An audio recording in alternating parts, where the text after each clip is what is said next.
So as we estimated, the reproduction number was on the matter of 1 to the level 5, indicating that the multiple chains of transmission were taking place on board.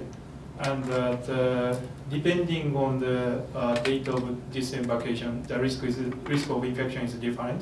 But it's actually the case that it takes several days for infected individuals to turn out to be tested positive, and also they need what we call the incubation period, the time from infection to illness onset, for a matter of about 5 or 6 days. And therefore, it was diagnosed as infected later represents those who passed through the PCR testing procedure and later turned out to be positive, representing the recently infected individuals who disembarked. And also, we have to note that PCR testing is not 100% sensitive. Therefore, the several passengers must have been actually positive, but the test result was negative.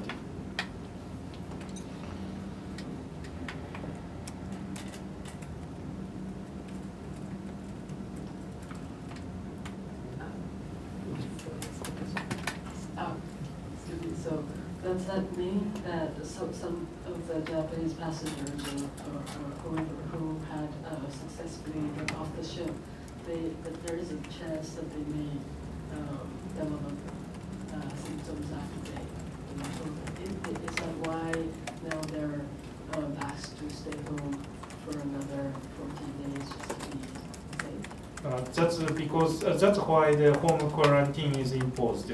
And 14 days is basically what it has been suggested by WHO based on the incubation period distribution. More than 95% of infected individuals are supposed to develop illness within a matter of 14 days since the last exposure. And therefore, considering the possibility that infected individuals tested negative during the disembarkation procedure, and considering the potential for them to develop the disease later and testing positive, they are requested to report any symptoms they develop after those home quarantine period, and they receive the document to report their symptoms as soon as they develop any suspicious symptoms, including fever, sore throat, and so on.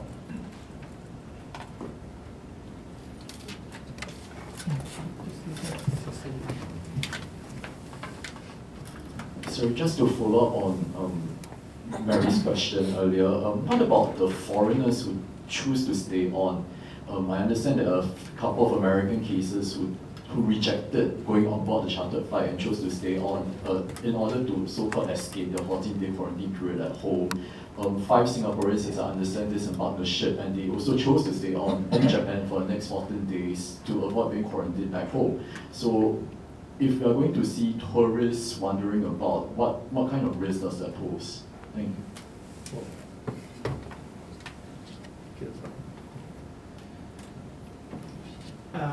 We did, short briefing for the embassies in Tokyo, and we have already asked the embassy to follow up the foreign travelers to choose to stay in Tokyo or in Japan. So as we asked the Japanese people who disembarked the ship to stay at their home and to check their the temperature every day for additional 14 days.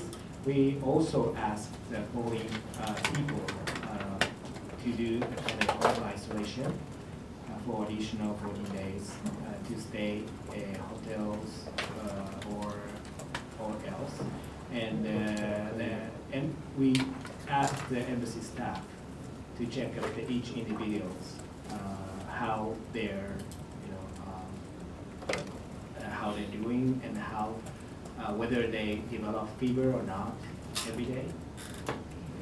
And that's the way how we follow up each passengers. Sorry. Just a confirmation. So it's a guideline, not a rule that they have to stay at home. Yeah, it's not the obligation, but a voluntary home isolation. So we require them to to stay hotel and not to be in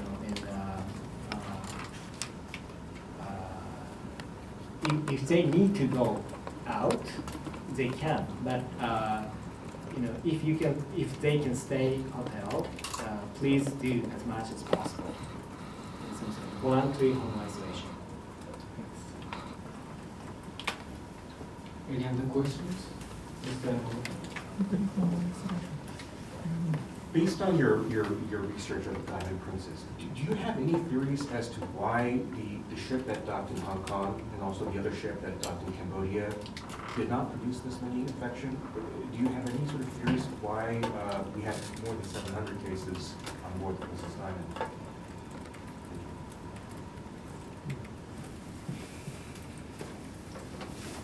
Well, it's one of our ongoing research studies that, as I said, that there are wide variations in transmissibility by individuals.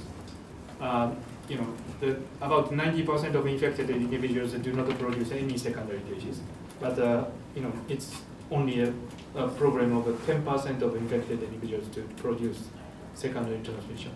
And in the case of another cruise ship, there were a small number of cases, but what we can tell is that probabilistically that case didn't result in a large number of secondary transmissions. It's a matter of luck based on the probability. And in the case of the Diamond Princess, the index case, which may or may not be the case identified in Hong Kong, resulted in multiple chains of transmission.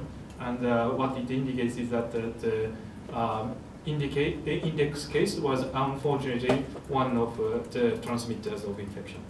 And that changed the future fate of the epidemic on board. So that would be what has been described in the media as the super spreader? Do you think that's the case? No, we do not have any evidence of the existence of a super spreader. But what we can tell is that probabilistically the existence of a case on Diamond Princess resulted in the multiple chains of transmission. That's what we can tell.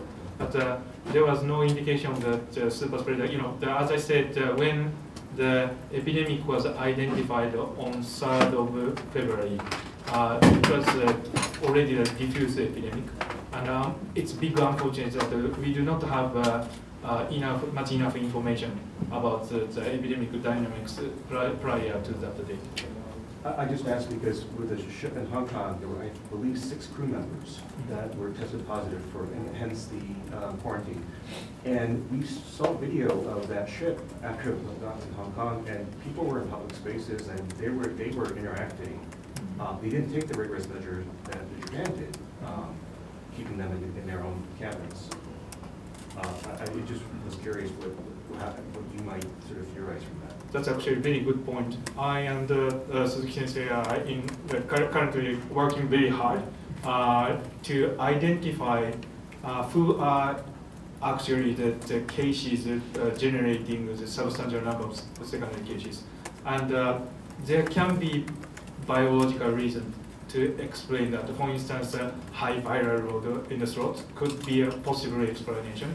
But there can also be social factors. For instance, that if the case is highly mobile and interacting with many others with physical contact, for instance, then that contact can facilitate the widespread transmission even via the single generation. And what it indicates is that once we identify the underlying mechanism of that substantial number of secondary transmission, who are the exactly the super spreader generating the substantial number of cases, then we can manually identify that person, and then the control will be eased drastically.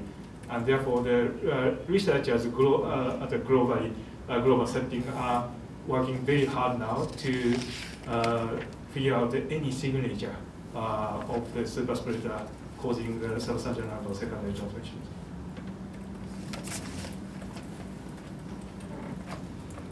Other questions?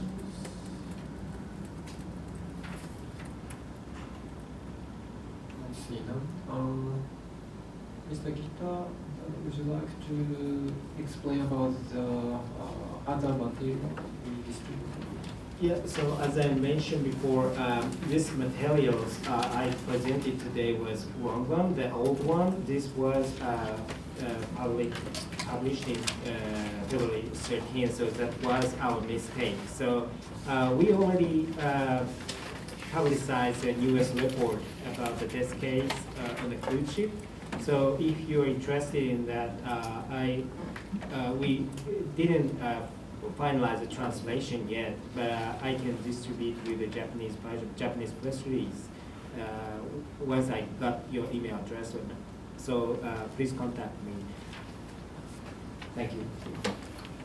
So if you don't have any other questions, I'd like to conclude this evening's press conference. Thank you very much for joining us on Friday evening.